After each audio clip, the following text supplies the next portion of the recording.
नियम होता है, जब कथा समाप्त होती है, इस कथा को बड़े ध्यान से सुनना।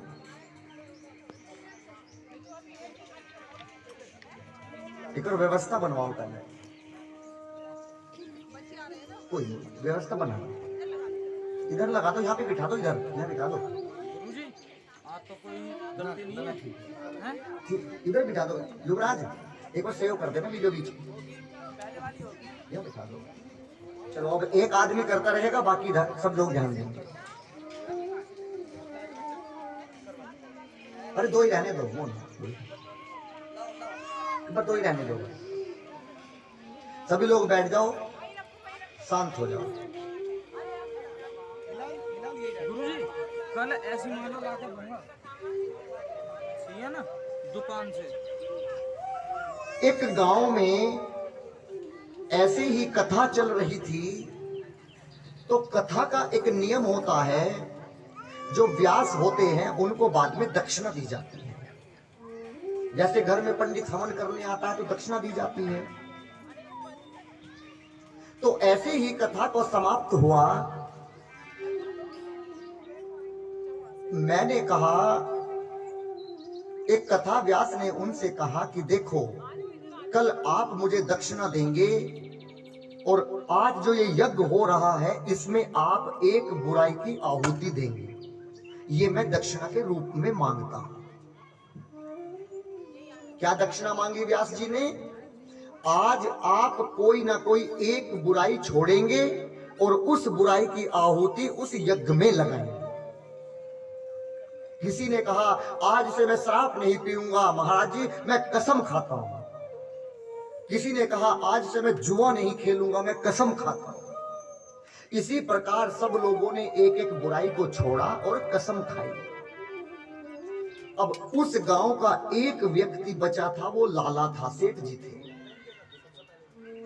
घर में घुसे थे। कहा कि एक व्यक्ति नहीं आया, उन्हें बुलाकर लाओ।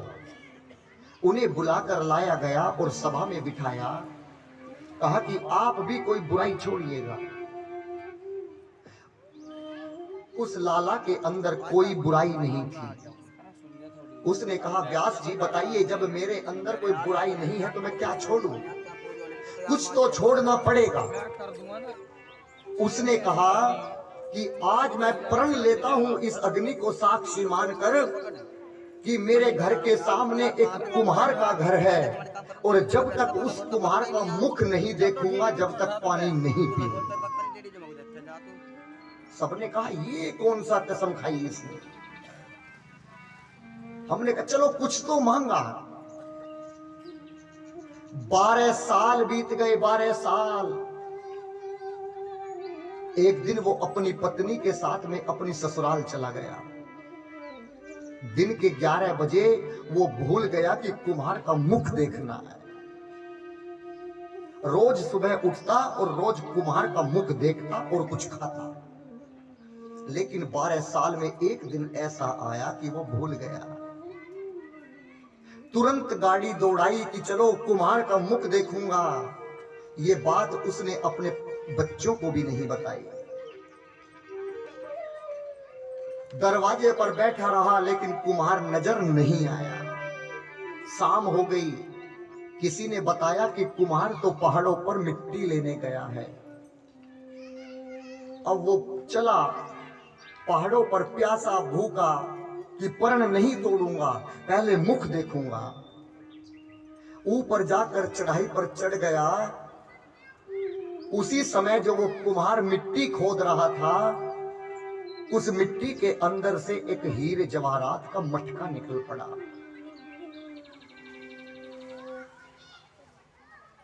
और जैसे ही उस कुम्हार के हाथ में वो मटका लगा, तो कुम्हार ने कहा,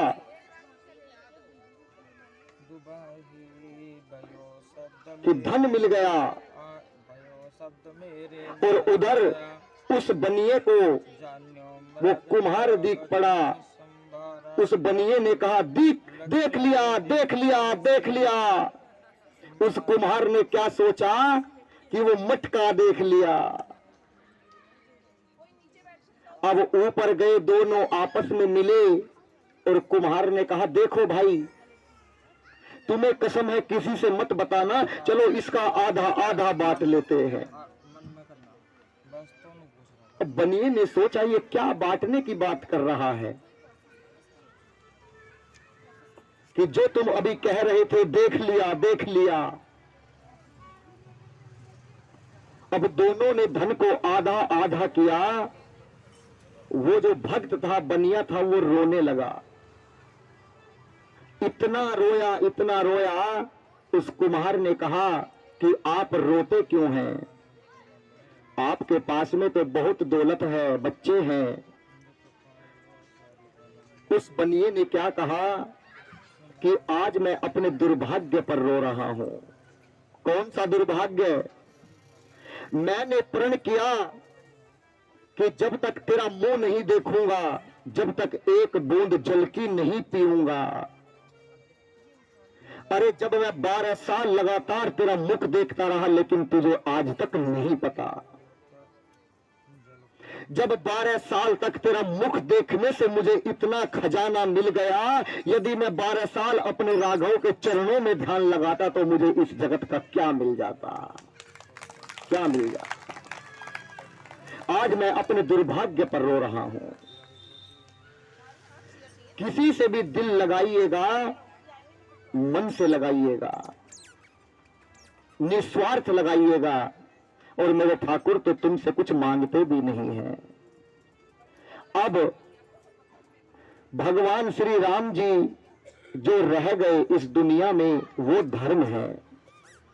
जो भगवान ने अपने पत्नी के साथ में जो धर्म निभाया, वो एक पति का धर्म है। जो भाई के साथ व्यवहार किया, वो एक भाई का धर्म है। कई लोग जो आर्य समाजी होते हैं, वो कहते हैं कि राम कौन है? राम तो साधारण मनुष्य थे। पहले तो वो यही गलत कहते हैं कि कन्हैया और राम थे। वो पहले भी थे, अब भी हैं और आगे भी होंगे। उन्हें थे शब्द नहीं लगा सकते। जो कहता है कि वो साधारण मनुष्य है, मैं उनसे ये पूछना चाहता हूं कि कौन बहन ऐसी होगी जो ये नहीं चाहेगी कि मुझे राम जैसा भाई मिले। मैं उसी की लड़की से पूछना चाहता हूं, उसी की बेटी से पूछना चाहता हूं कि बहन बता, क्या तू चाहती है कि मुझे राम जैसा भाई मिले? मैं सब बहनों से पूछना चाहता, कौन पत्नी नहीं चाहेगी कि मुझे राम जैसा पति मिले? कौन मां और पिता नहीं चाहेंगे कि मुझे राम जैसा बेटा मिले? अच्छा भी नहीं कह सकते तो गलत भी मत कहिएगा। मनुष्य के रूप में भगवान ने साधारण जीवन जिया, ये मनुष्य का धर्म है। ये कथा क्या है?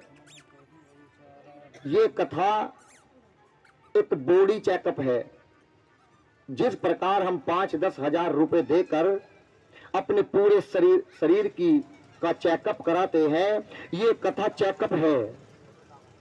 केवल 9 दिन यहां पर आकर इस कथा को सुनिएगा। केवल 3 घंटे तुम्हारी बॉडी के सारे चेकअप अपने आप 10वें दिन भंडारा खाते ही हो जाएंगे। हेलो, अपने आप करने नहीं पड़ेंगे। एक माँ सुंदरकांड, एक माँ हनुमान चालीसा पढ़ रही थी और कह रही थी, तुम राक्षस काहू को डरना। लिखा क्या है? तुम रक्षक काहू को डरना। वो कह रही थी, तुम राक्षस काहू को डरना। किसी ने कहा, महाराज जी वो तो उल्टा गाती, क्या इसका भी फल मिलेगा? मिलेगा, इसका भी फल मिलेगा। भगवान को उल्टा जपो या सीधा जपो, फल मिलेगा। क्यों?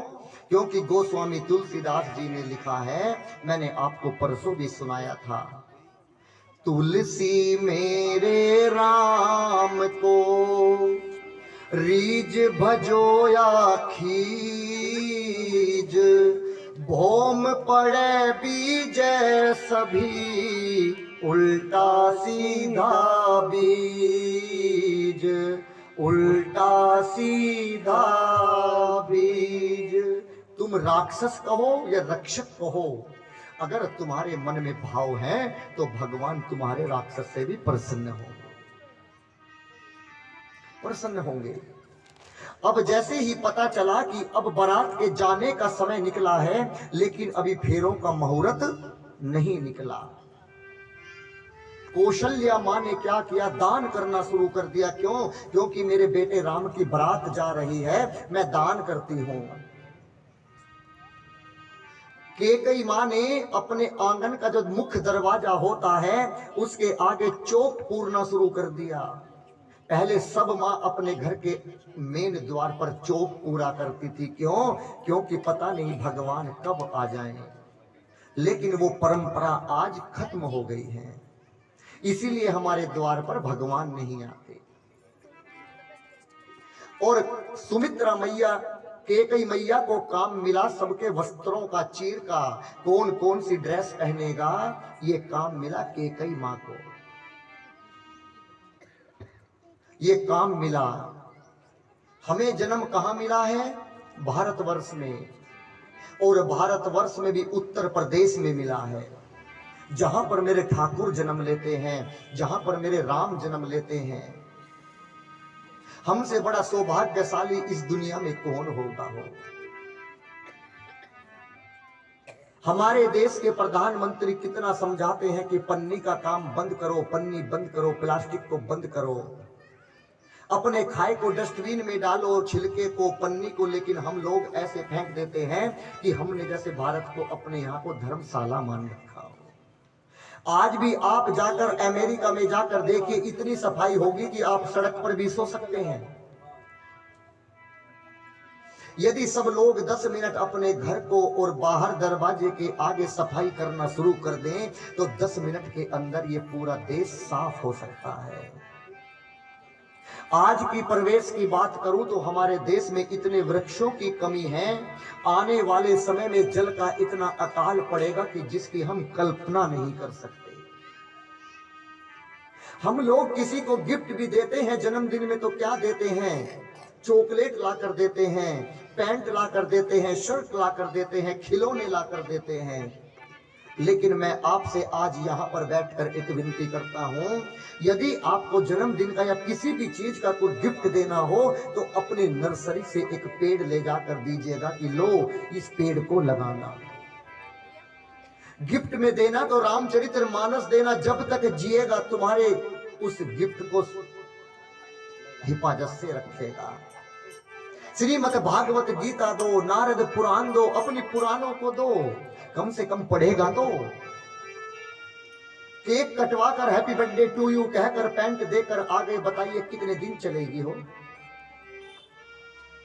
अगर गिफ्ट ही देना है तो कुछ ऐसा दीजिएगा जो उसके पास में मरते दम तक वो रखा हो। हमें वहां जन्म मिला है जहां कौन?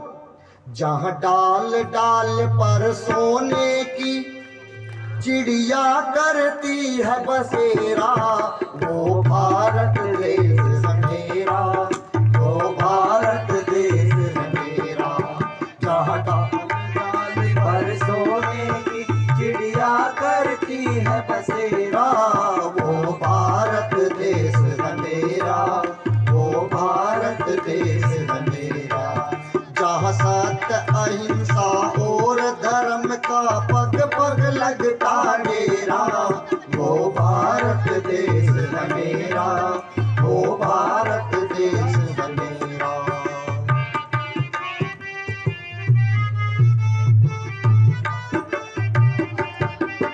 ये वो धरती जहाँ ऋषि मुनि जपते हरि नाम की माला। हरि ओम हरि ओम हरि ओम हरि ओम। ये वो धरती जहाँ ऋषि मुनि जपते हरि नाम की माला, जहाँ हर बालक एक मोहन है और राधा हर एक बाला, और राधा हर एक बाला। जहाँ सूरज सबसे पहले आकर डाले अपना डेरा, वो भारत देश मेरा, वो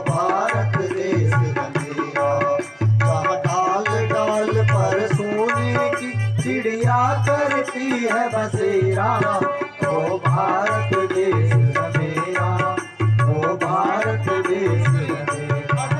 जहाँ गंगा यमुना कृष्ण और कावेरी बहती जाए, हरि ओम हरि ओम हरि ओम हरि ओम। जहाँ गंगा यमुना कृष्ण और कावेरी बहती जाए, जहाँ उत्तर दक्षिण पूरब पश्चिम को अमृत पिलवाए, को अमृत पिलवाए। कहीं फल और फूल उगाए, केसर कहीं घनेरा, ओ भारत देश है मेरा, ओ भारत देश है मेरा। जहाँ डाल डाल पर सोने की चिड़िया करती है बसेरा, ओ भारत देश है मेरा, ओ भारत देश है मेरा। जहाँ आसमान से बातें करते मंदिर और शिवालय, मंदिर और शिवालय। जहाँ आसमान से बातें करते मंदिर और शिवालय, हरि ओम हरि ओम हरि ओम हरि ओम। जहाँ आसमान से बातें करते मंदिर और शिवालय, इसी नगर में इसी द्वार पर कोई न ताला डाले, कोई न ताला डाले। प्रेम की बंसी जहाँ बजाता आए शाम सवेरा, ओ भारत देश है मेरा, ओ भारत देश है मेरा। जहाँ डाल डाल पर सोने की चिड़िया करती है बसेरा, ओ भारत देश है मेरा, ओ भारत देश है मेरा, ओ भारत देश है मेरा, ओ भारत देश है मेरा। अब बारात के चलने का समय आया, और जब बारात चली तो एक रथ पर गुरु वशिष्ठ जी को बिठाया, एक रथ पर दशरथ जी, एक पर भरत जी और एक पर शत्रुघ्न भैया। आज दशरथ और गुरु वशिष्ठ जी की जोड़ी ऐसे लग रही है कि मानो जैसे बृहस्पति और इंद्र खड़े हों। अपने आप सगुन बनने लगे। जैसे ही भगवान की बारात चली, गायें अपने बच्चों को दूध पियाने लगी, मछली तालाब में नाचने लगी, छलांग लगाने लगी। और आज पूरी अयोध्या के लोगों ने अपना बड़ा बड़ा बैग बांधा, अपने कपड़े रखे। क्यों? क्योंकि अभी बारात जाने का मुहूर्त निकला है, फेरों का नहीं निकला। देखिएगा, सगुन बनना अच्छा होता है, लेकिन यदि जानबूझकर सगुन बनाए जाए वो अच्छा नहीं होता। मैं आपको बताऊं, ये जो पीले कपड़े में जो ये हारमोनियम बजा रहा है, ये मुझे एक दिन बता रहा था कि गुरुजी, एक बार मैं 8वीं क्लास के पेपर देने गया और मैं 2 घंटे लेट पहुंचा। मैंने कहा क्यों? कि कहते हैं ना कि सगुन बना के जाओ तो अच्छा पेपर होता है। मैं पूरे गांव में दही ढूंढता रहा, दही नहीं मिली। दही बूढ़ा खाकर जाता तो पेपर अच्छा होता। टीचर ने पूछा, आप इतनी देर से क्यों आए हैं? पूछा, गुरुजी मैं सगुन बनाने गया था, दही नहीं मिली, दही दूर लेने गया था। मास्टर जी ने कहा, बेटा तेरा सगुन तो बन गया। केवल 1 घंटा इसने पेपर दिया और उस सब्जेक्ट में ये फेल हो गया। तभी तो आज बाजा बजा रहा है हमारे साथ। ये भी रघुनाथ की कृपा है। सगुन बनने लगे, जैसे मां चली तो सगुन बनने लगे। भगवान बारात लेकर गुरु वशिष्ठ जी पहुंचे। 4 दिन बारात को जाने में लगे। रास्ते के खाने की, पीने की और सोने की सारी व्यवस्था दशरथ जी ने कराई। अब जैसे बारात पहुंची तो अगवान में अगवान होते हैं जो सबसे पहले आकर माला डालते हैं। अगवान आए, माला डाली और पूरी बारात को जनवासे में बिठलाया गया। और जैसे राम जी को सूचना मिली कि मेरे पिता आए हैं और मेरा भाई भरत आया है और शत्रुघ्न आया है, दौड़कर आए और गुरु जी के और पिताजी के चरणों में लेट पड़े, चरणों में लेट पड़े। और राम जी जैसे आए, आज दशरथ जी ने जैसा मरा हुआ शरीर दशरथ जी खड़े थे, और जैसे तिनके में आज गंगा में किसी ने जल छोड़ दिया हो और भगवान को सीने से लगाकर रोने लगे और कहे, सूत ही लाई दुसह दुख मेटे, मृतक शरीर प्राण जन भेटे। जैसे मानो आज दशरथ जी का मरा हुआ शरीर खड़ा था और राम जी जाकर मिले, तो आज मरे हुए शरीर में राम जी ने सीने से लगकर जान डाल दी। उसी समय वहां पर जो बारात में गए थे वो बोले कि दशरथ जी कितने भाग्यशाली हैं जिन्होंने राम जी को जन्म दिया। वही मिथिलावासी खड़े थे, वो कहे, अरे दशरथ जी ही भाग्यशाली नहीं, हमारे जनक जी भी बहुत भाग्यशाली हैं जिसने सीता को जन्म दिया। अरे देखो, राम को तो जन्म देने के लिए किसी मां की कोख बन गई, लेकिन सीता को धारण करने के लिए स्वयं धरती को प्रकट होना पड़ा। हमारे जनक जी भी कम भाग्यशाली नहीं है। उन्हीं में से एक बोला, अरे हम सब भाग्यशाली हैं। क्यों? क्योंकि इसी युग में हमें जन्म मिला है और हम इसी युग में अपने आंखों से राम और सीता का विवाह देखने को मिल रहा है। हम बहुत भाग्यशाली हैं। और इतना कहा, झरझर आंसू टपकने लगे। अब भगवान के पास में सारी सखी आई और सखी बोली, अरे जो कल जो चतुर वाली सखी थी उसने कहा, अरे सुनती हो, बारात में भी दो आए हैं।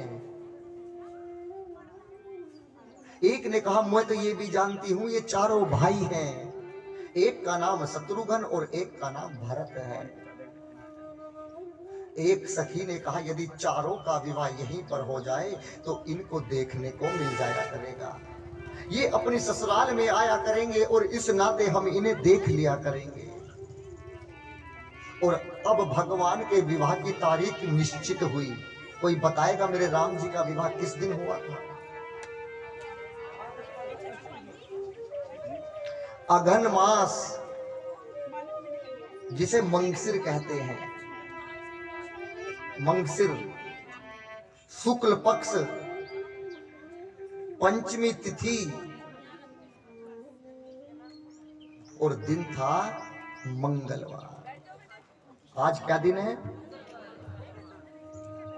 कितने बड़े सौभाग्यशाली हैं आप कि आज आप साक्षात मंगलवार वाले दिन ही भगवान के विवाह को देखेंगे। इससे बड़े भाग्यशाली और कौन हो सकता है? दिन था मंगलवार। नाई भैया को बुलाया गया। पहले नाई को बुलाते थे और कहा कि जाओ ये विवाह का मुहूर्त ब्रह्मा जी को देकर आओ। नाई भैया के पास में जभी नारद मुनि आए और नारद मुनि ने कहा कि आपके इस मुहूर्त को मैं लेकर जाऊंगा। और नारद जी गए और जाकर राम जी से कहा, देखो आपने तो मेरा विवाह काट दिया था। कब? जब मैं विश्व मोहिनी के गले में माला डालने जा रहा था, लेकिन आपके विवाह का मुहूर्त मैं लेकर आया हूं। ये बातें चल ही रही थी, उसी समय द्वार पूजन का समय आया। एक नियम है, जब दूल्हा द्वार पर आता है तो माँ एक थाली सजा कर लाती है और आरता करती है। गोधूली बेला थी, दिन और रात का मिलन था, उसे कहते हैं गोधूली बेला। जब गाय चुगने जाती है और शाम को अपने घर वापस आती है, जो गाय के खुरों से जो धूल उड़ती है उसे कहते हैं गोधूली बेला। बुरा मत मानना, एक बात कहूंगा, आजकल हम अपनी बनावट के लिए शादी रात में करते हैं, यही कारण है कि शादी जल्दी टूट जाती है। क्योंकि रात को देवता नहीं देखते, रात को तो निश्चर होते हैं। सभी किताबों में लिखा है, कोई भी पढ़ लो, जितने भी भगवान का विवाह हुआ वो सब का विवाह गोधूली बेला में हुआ, दिन और रात के मिलन में हुआ। लेकिन हम लोग चमक और धमक को देखते हुए अपनी बेटी और बेटे की शादी रात में करते हैं, जब मुहूर्त नहीं होता। अरे रात के 12 बजे तो वैसे ही दिन बदल जाता है। शादी करिएगा गोधूली बेला दिन की करिएगा, रात की कदापि शादी मत करिएगा। और इसका प्रमाण को वक्तम को प्रमाण की आवश्यकता नहीं होती। किसी बेटी का तो 1 हफ्ते में ही तलाक हो जाता है। यही कारण है। तुलसीदास जी कहना चाहते हैं कि जब भी विवाह करें अपने बेटे या बेटी का तो रात में नहीं, दिन में करें। दिन में देवताओं का वास होता है, रात में नहीं होता। रात में नहीं होता। गोस्वामी तुलसीदास जी लिखते हैं, वो कहते हैं, गोस्वामी तुलसीदास जी ने कहा है कि सदा रात में ही शादी ना की जाए, दिन में शादी की जाए। और शाम का समय आया, मां ने अपने हाथ से आरता किया, और जब दूल्हा अंदर आकर बैठता है आंगन में, तो बताइए सबसे अधिक खुशी किसे होती है? किसको? ये पंडित जी कह रहे हैं साली को।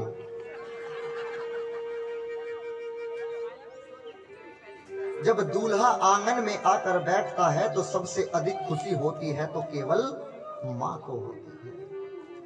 आज यदि उस समय के सुख को वर्णन करे शेष नारायण और सरस्वती मां अपने मुख से, तो कहने में नहीं आ रहा।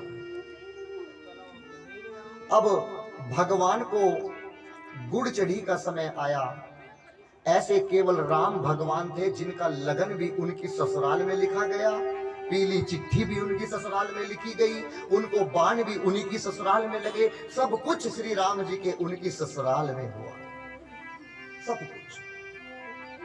अब भगवान को मंडप में बुलाया।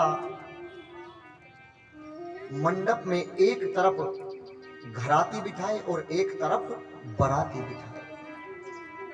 जिनको कल पर्ची नहीं मिलती वो बराती हैं, और जिनको कल पर्ची मिली है वो घराती हैं। घराती बरातियों के लिए आज बहुत सामान लाए हैं, खाओ। बताइए कल किस किस को पर्ची नहीं मिली, हाथ उठाओ। बराती हैं ये बराती हैं, ये ज्यादा दिन रुकने वाले नहीं, इनको खिला के भगाओ।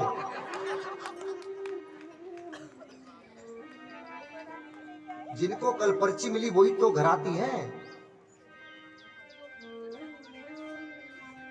भगवान को मंडप में बिठाया तो देवताओं की बुद्धि चकरा गई। ब्रह्मा जी ने कहा कि आज ये मैं पहली बार देख रहा हूं क्या? शंकर भगवान ने कहा कि ब्रह्मा जी आप पहले ये बताइए कि आप किसकी शादी में आए हैं? बोले कि राम की। तो राम जी कौन है? हमारे पिता हैं, और माँ सीता हमारी माँ है। और माँ और बाप की शादी में कभी बच्चों की फोटो नहीं आया करती। अब दोनों को बिठाया। अब आप उस दृश्य की कल्पना कीजिएगा, जब जनक जी ने इतनी बड़ी सोने की थाल मंगाई और उस सोने की थाल में श्री राम जी के चरणों को रखा। एक फेरों पर नियम होता है कि ससुर अपने दामाद के चरणों को धोता है, और राम जी के चरणों को पकड़ा और एक हाथ से जल डाला, एक हाथ से मलते गए, तो ऊपर जितने भी देवता बैठे थे वो सब चकरा गए। कि जनक जी कितने भाग्यशाली हैं, जिन चरणों से गंगा निकली है, जिन चरणों को ब्रह्मा जी भी देखने को तरसते हैं, शंकर जी भी तरसते हैं, और आज वो जनक जी अपने हाथ से उन चरणों को मल मल कर धो रहे हैं। कितने बड़े भाग्यशाली हैं। यहां पर गोस्वामी तुलसीदास जी लिखते हैं, यहां पर गोस्वामी तुलसीदास जी की कलम रुक गई। लेकिन आज की प्रवेश की बात करूं, मैं और ये पंडित जी एक जगह संस्कार में थे। इन्होंने कहा कि अपने दामाद के चरणों को धोइएगा। सर्दियों का समय था, उन्होंने जुराब पहनी हुई थी। ससुर ने कहा कि जुराब निकालो, कहा नहीं निकालूंगा। 2 बार कहा नहीं निकाली। पंडित जी ने कान में कहा जुराब पर डाल दो, सोख पर डाल दो। और जैसे ही पूरा लोटा भरकर सोख पर डाल दिया तो फिर अपने आप निकाल कर फेंक। क्या बताइए, जुराब पहनकर क्या पूजा में बैठा जाता है? ये आप क्यों नहीं सोचते गहनता से? आप सोचिएगा, पंडित रात को कहता रहता है कि जल्दी बेटे बेटी को बुलाओ, फेरों का समय हो गया है। लेकिन आप लोग क्यों नहीं समझते? कहते हो कि पहले बेटा और बेटी भोजन करेंगे। क्या कोई भोजन, सुबह को खाना खा के मंदिर में क्यों नहीं जाते आप? सुबह को भोजन कर कर, पराठे खाकर, दूध पीकर, चाय पीकर, जब क्यों मंदिर में नहीं जाते? खाली पेट क्यों जाते हो आप? और जब संस्कार का समय आता है तो पहले ही उनका पेट भरकर वहां बिठाते हो। ये हम हिंदुओं को क्या हो गया है, हम अपने रीति रिवाज सब खोते जा रहे हैं। सब खत्म, सब खत्म। भगवान के पैरों को धोया और अब भगवान की भामरी पढ़ने का नंबर आया। कौन सा? जब पटके और चुन्नी में गांठ लगाई जाती है। गांठ लगाई जाती है ना, आपके भी लगी होगी। पल्ले से, चुन्नी से वो बांधा। जब चुन्नी में गांठ लगाई, कोई कहता है कि जब पटके में गांठ लगाई जाती है, यदि किसी संबंध में गांठ पड़ जाए तो वो संबंध कभी पूरा नहीं माना जाता। बताइए, यदि पति या पत्नी के बीच में कोई गांठ पड़ जाए तो क्या आपस में बात बनेगी? बेटे या पिता के बीच में कोई गांठ पड़ जाए तो बात बिगड़ेगी ना। लेकिन इस जीवन में एक गांठ ऐसी है जो पड़ने से प्रेम बढ़ता है। कौन सी गांठ? ये शादी की गांठ। हमारे गुरुजी ने यहां पर एक दोहा गाया। वो कहते हैं, रही मन रस की खान में, रस की खान गन्ना, रही मन रस की खान में, पोर पोर रस होए, किंतु जहां पर गांठ है रस पावे नहीं कोई। जहां पर गांठ होती है वहां पर रस नहीं होता। हमारे गुरुजी ने कहा कि मुझे ये दोहा अच्छा नहीं लगा। तुरंत काफी पेंसिल मंगाई और अपना दिमाग लगाया और कहा कि बेटा लिखो, ये दोहा तुम्हें कहीं नहीं मिलेगा, हमारे गुरु की देन है। गुरुजी ने इसका उल्टा बना दिया। क्या? गांठों में है रस नहीं, अस कहियो जस कोई, किंतु गठबंधन की गांठ में और और रस हो। बस केवल इस गांठ का प्रेम सहज पराग प्राप्त करने वाला चाहिए। इस संबंध में बहुत प्रेम है, अटूट प्रेम है, लेकिन ये सबके भाग्य में नहीं है। सबके भाग्य में नहीं है। सब लोग संबंध को बिगाड़ने के पीछे लगे रहते हैं। अब जैसे ही भगवान की भामरी पढ़नी शुरू हुई, बाबा कहते हैं, हमारे गुरुजी यहाँ पद गाते हैं, चिरतन चित मनोरथ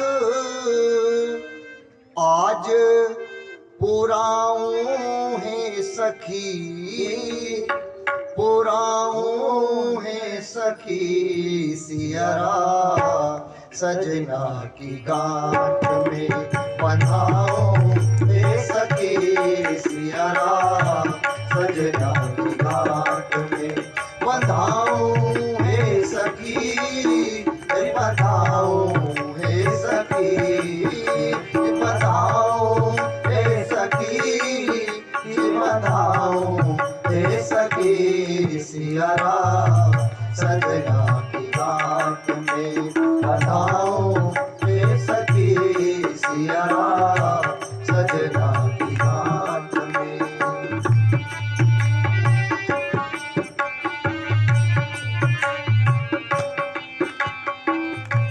ओ पर के पटुका के छोर सिया के चुनरी के छोर, पर के पटुका के छोर सिया के चुनरी के छोर, आज दोनों को बटोर के, आज दोनों को बटोर के अटकाओ हे सखी सियरा, सजना की गांठ में बंधाऊं हे सखी सियरा, सजना की गांठ में।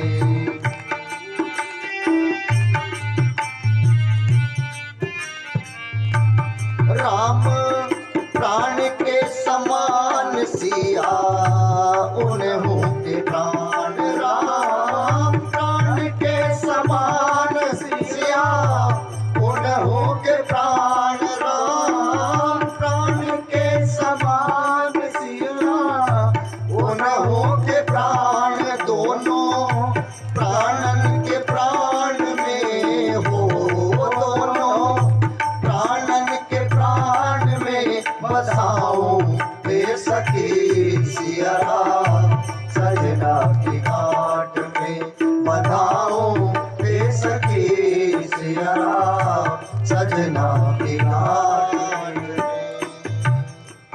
और दोनों के पटके और चुरनी के छोर से गांठ बांधी गई। और अब भगवान के साखोचार का समय आया। पहले बेटे वाले के पंडित जी साखोचार करते हैं, फिर बेटी पक्ष से करते हैं। गुरु वशिष्ठ जी ने साखोचार प्रारंभ किया। कहते हैं अग्नि को जलाया, साक्षी मानकर कहने लगे, श्री गणेश मनाई के साका करूं बखान, वर कन्या चिरंजीव हो कृपा करे भगवान, अमर दुलार सेवक करे दशरथ करे समान, चली बारात भगवान की धड़कन लगे निशान, फेरों की तैयारी करी गुरु वशिष्ठ के साथ, कन्या विवाह रचाई कर जय प्रण मन में था, परशुराम के धनुष को जो कोई ले उठाए, सीता जी उसको वरी काल सफल हो जाए, देश देश के भूप सुन आए जनक द्वार, धनुषवान उठत नहीं सबने मान लिया, पंडित को बुलवाए कर लगन लिखो शुभवार, अनुराधा नक्षत्रधर और लिखो परिवार, गौरी गायत्री सभी कुलवंती सबना, मंगल गावे कुल वधु जोड़ी रंग अपार। और साखोचार के बाद अब फेरों का समय आया। अब माँ सीता को आगे खड़ा किया और भगवान को पीछे खड़ा किया। 4 फेरे पड़े। 3 फेरों में मेरी माँ जानकी आगे चली और 1 फेरे में बाद में श्री राम जी आगे चले। यहाँ पर गोस्वामी जी लिखते हैं, काऊ कुमारी कल भावर देही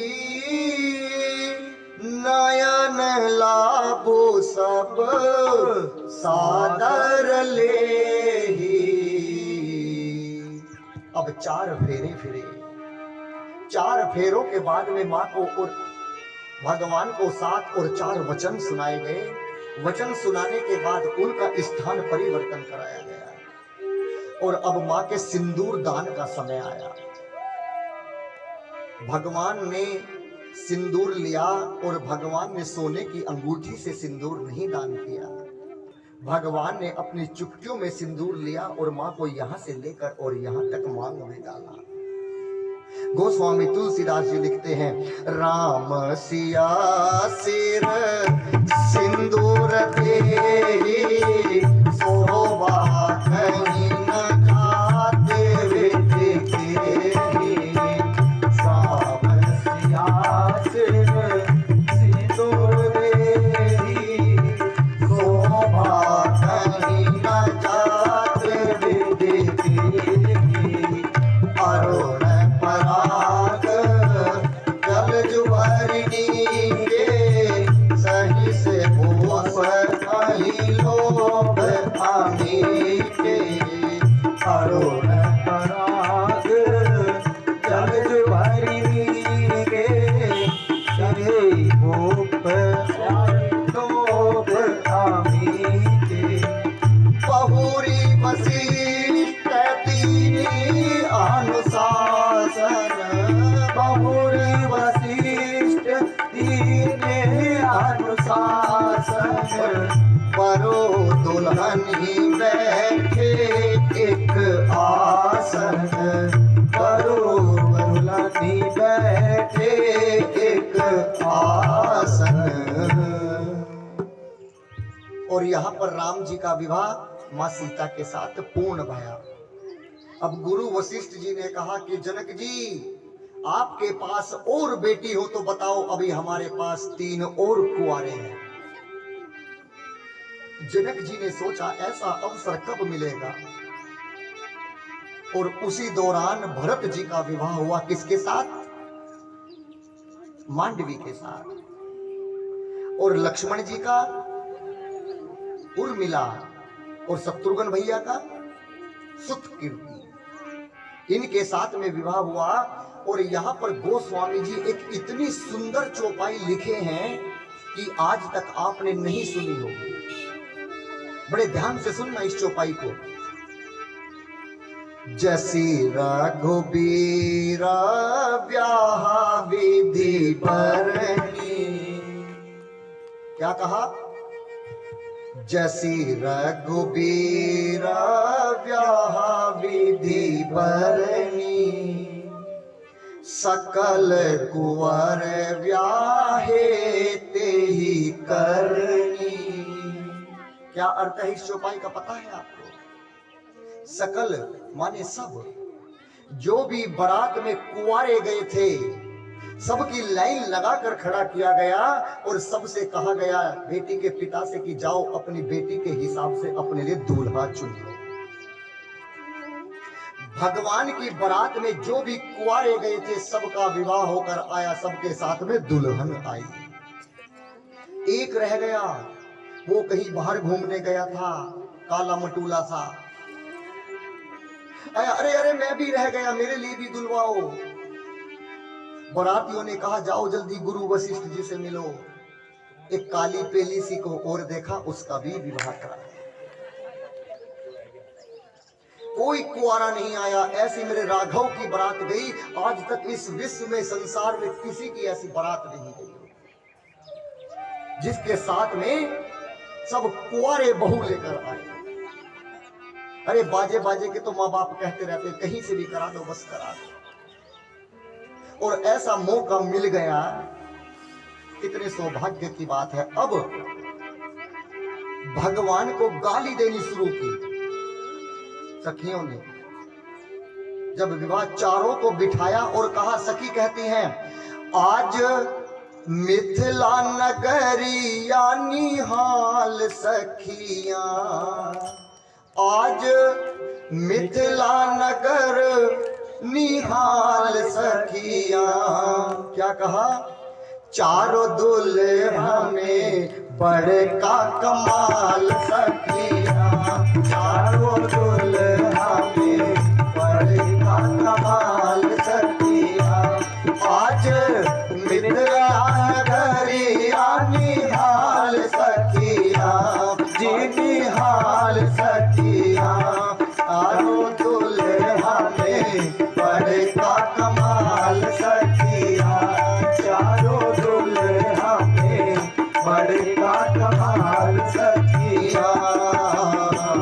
माथे मणि मोरिया कुंडल सोहे कनवा, माथे मणि मोरिया कुंडल सोहे कनवा। तारे कार कजरा रे जुलमी नयनवा, काले काले कजरा रे जुलमी नयनवा। लाल चंदन सोहे इनके बाल सखिया, लाल चंदन सोहे इनके बाल सखिया। चारों दुल्हा में बड़े का कमाल सखिया, चारों दुल्हा में बड़े का कमाल सखिया। आज मिथिला नगरिया निहाल सखिया, जी निहाल सखिया, चारों दुल्हा में बड़े का कमाल सखिया, चारों दुल्हा में बड़े का कमाल सखिया। गगन मगन आज मगन भरतिया, गगन मगन आज मगन भरतिया। देखी देखी दुल्हा जी के सांवली सूरतिया, देखी देखी दुल्हा जी के सांवली सूरतिया। ओ बाल विद नर नारी सब बेहाल सखिया, बाल विद नर नारी सब बेहाल सखिया। चारों दुल्हा में बड़े का कमाल सखिया, चारों दुल्हा में बड़े का कमाल सखिया। आज मिथिला नगरिया निहाल सखिया, निहाल सखिया, चारों दुल्हा में बड़े का कमाल सखिया, चारों दुल्हा में बड़े का कमाल सखिया। सांवर सांवर गोरे गोरे जोड़िया जहान है, सांवर सांवर गोरे गोरे जोड़िया जहान है, सांवर सांवर गोरे गोरे जोड़िया जहान है, सांवर सांवर गोरे गोरे जोड़िया जहान है। अखियों ने देख ली है सोनली है कान है, अखियों ने देख ली है सोनली है कान है। वो जुग जुग जीवे जोड़ी बेमिसाल सखिया, जुग जुग जोड़ी जिए बेमिसाल सखिया। चारों दुल्हा में बड़े का कमाल सखिया, चारों दुल्हा में बड़े का कमाल सखिया। आज मिथिला नगरिया निहाल सखिया, निहाल सखिया, चारों दुल्हा में बड़े का कमाल सखिया, चारों दुल्हा में बड़े का कमाल सखिया। केवल भगवान की शादी की एक को ही खुशी हुई, औरों को नहीं हुई। घराती होके नाचिए, बराती भी नहीं आई। ये काम बराती का था। अब भगवान को 56 भोग लगने का समय आया तो गाली देनी शुरू हुई। कैसे? अजी छायलवा, सखी भगवान से कहने लगी, अरे छायलवा, अरे दुल्हनवा, को दीनी छुनी छुनी गाली दुल्हन वा को दीनी छुनी छुनी गाली दुल्हन वा को दीनी छुनी छुनी गाली 56 भोग 36 व्यंजन 56 भोग 36 व्यंजन 56 भोग 36 व्यंजन 56 भोग 36 व्यंजन अनिधरो मणि तारी अनिधरो मणि तारी अग्नि में दुल्हन वा को देवो छुनी छुनी गाली चायल वा को देवो छुली छुनी गाली। अब आज की कथा को यहीं पर हम विराम देते हैं, क्योंकि मैं देख रहा हूं कई माँ बहनों की जीभ चल रही है 56 भोग की तरफ, बार बार बाहर आती है फिर अंदर जा रही है। और अब फायदा इसी में है कि इसे बंद कर दिया जाए, क्योंकि भजन और भोजन ये